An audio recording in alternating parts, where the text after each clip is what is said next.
புதியுகம் நேயர்களுக்கு வணக்கம். இன்றைய தினம் 10வது பாசுரத்திலே காட்டப்படுகின்ற தோழி கண்ணனின் அன்பிற்கு மிகுந்த பாத்திரமானவளாம். என்னென்ன கடமைகளையெல்லாம் செய்ய வேண்டுமோ அவற்றையெல்லாம் சரியாக செய்து கண்ணனுடைய அருள் என்கின்ற சொத்தினை உட்கார்ந்து அனுபவித்து கொண்டிருக்கின்றார். அப்போ இவளுடைய கடமை என்ன? இவளுக்கு பரிபூர்ண அனுக்கிரகம் கிட்டிவிட்டது.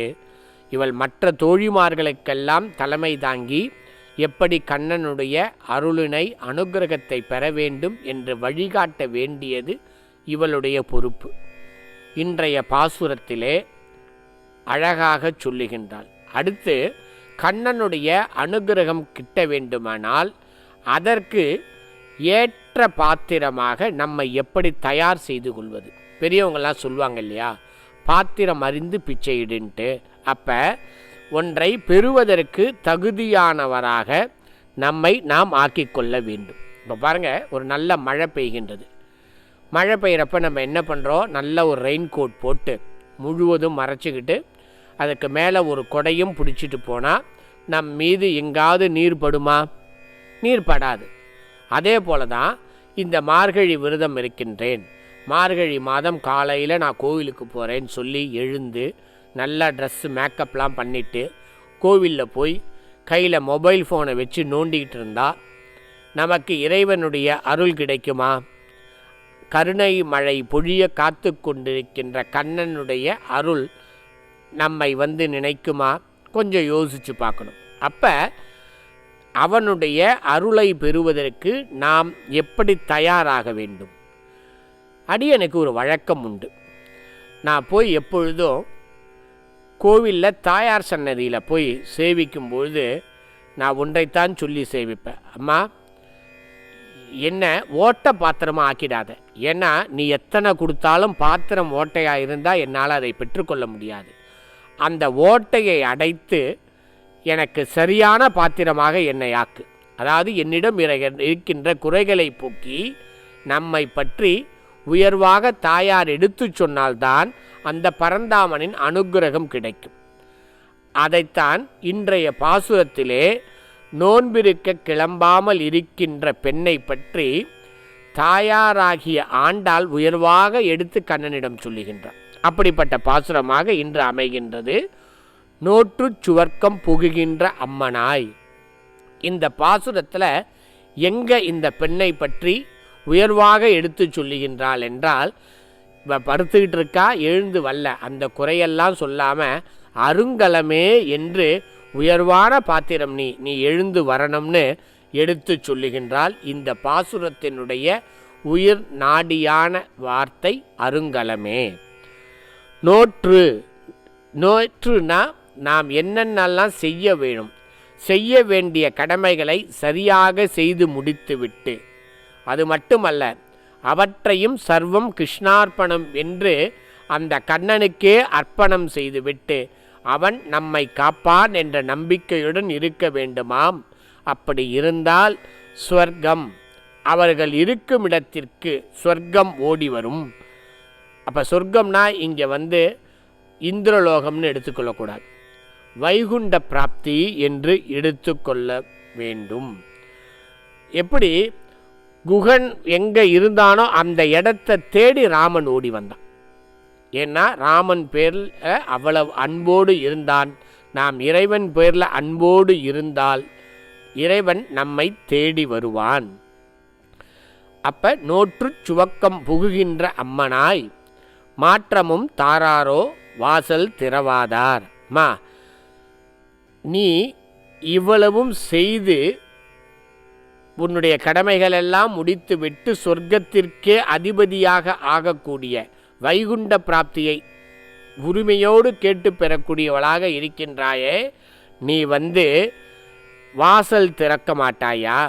சரி, வாய் திறந்துதான் பேச மாட்டாயா என்று கேட்கின்றாள்.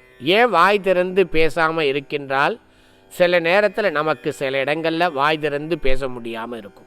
எப்படி ராவணனை வீழ்த்திட்டு விபீஷ்ண பட்டாபிஷேகம் முடிஞ்ச உடனே ராமன் சொல்கின்றான், சீதையிடம் போய் இந்த வெற்றி செய்தியை சொல்லி அழைத்து கொண்டு வான்னு சொன்ன உடனே அனுமன் போய் ஏழை சோபனம் ஏந்திசை சோபனம் வாழி சோபனம் மங்கள சோபனம் ஆழி ஆன அரக்கனை ஆரிய குழியானை துகைத்தது சோபனம் என்று இவன் வெற்றி பெற்ற செய்தியை, ராமன் வென்றுவிட்டான் என்கின்ற செய்தியை சொன்னால் சீதை பேசாமல் அப்படியே இருந்தாளாம்.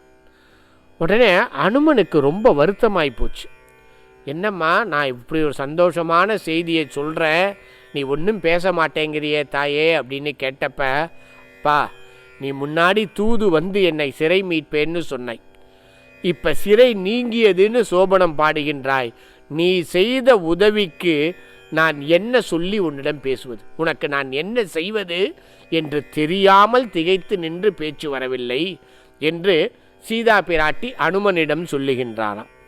அப்படி ஒரு சூழலில் தான் இந்த தோழி இருக்கின்றாளாம். ஏன்னா அந்த நாராயணனை பற்றி பாடி, நாற்ற துழாய்முடி நாராயணன் நம்மால் போற்ற பறை தரும் புண்ணியனால், என்னன்னா நாற்ற துழாய்முடி நாராயணன், அவனுடைய நாற்றம்ங்கிறது இப்போ தமிழில் நம்ம எல்லாம் தெரிஞ்சுக்க வேண்டியது, நாற்றம்ங்கிறது நல்ல வாசனை. நம்ம துர்நாற்றத்தை நாற்றம்னு நினச்சிக்கிட்டு மூக்க பிடிச்சிக்கிறோம், வாசனைன்னு ஒன்று சொல்கிறோம். இல்லை, நல்ல தமிழில் நாற்றம் துர்நாற்றம், அதை தெரிஞ்சுக்கணும். அப்படி நல்ல ஒரு துளசி மாலை அழிந்து கொண்டிருக்கின்ற நாராயணன் அவன் நமக்கு பறை தருவான். அப்படி பறை தரக்கூடிய நாராயணனால் என்ன ஆச்சா, கும்பகர்ணன் கூற்றத்தின் வாய் விழுந்தானான். கும்பகர்ணன் இறப்பதற்கு காரணமாக இருந்த அந்த நாராயணன் இருக்கா இல்லையா, அவன்தான் நமக்கு பறை தரப்போகின்றான். ஆனால் இந்த கும்பகர்ணன் என்ன பண்ணிட்டான், அவன் தோற்று போனான். அப்போ தோற்று போகும் பொழுது அவனுடைய தூக்கத்தை உன்னிடம் கொடுத்து விட்டு போய்விட்டானா. கூற்றத்தின் வாய் விழுந்த கும்பகர்ணனும் தோற்று உனக்கு பெருந்துயில் தந்தானா. அவன் தூங்கி அவனுடைய தூக்கத்தை உனக்கு கொடுத்து விட்டு மறைந்து விட்டானா. ஆற்ற அனந்தலுடையாய், உனக்கு ஆற்றல் நிறையா இருக்கு, உன்னால் எல்லாம் செய்ய இயலும், இந்த விரதமெல்லாம் இருக்க முடியும், அருங்கலமே சொன்னா இல்லையா, நம்மை ஏற்ற பாத்திரமாக ஏற்றுக்கொள்ள வேண்டும், மாற்றிக்கொள்ள வேண்டும். அப்படிப்பட்ட ஒரு சிறந்த பாத்திரம் நீ, இறைவனுடைய கருணையை பெறுவதற்கு தகுதியான பாத்திரம் நீ. தேற்றமாய் வந்து திரவேலோர் எம்பாவாய். அது என்ன தேற்றமாய் வந்து திரவேலோர் எம்பாவாய்? தூங்கி எழுந்து அப்படியே கண்ணில் தூக்கம் சொக்கிக்கிட்டு தலை கலைஞ்சு அப்படி கதவை திறக்காத, எழுந்து கொண்ட இந்த விரதத்துக்கு தயார் பண்ணி கொண்டு நல்ல தோற்றத்தோடு கதவை திறந்து எங்களோடு வா என்று இன்றைய 10வது பாசுரத்திலே ஆண்டாள் நாச்சியார் தன் தோழியரை அழைப்பது போல் நம்மையும் அழைக்கின்றாள்.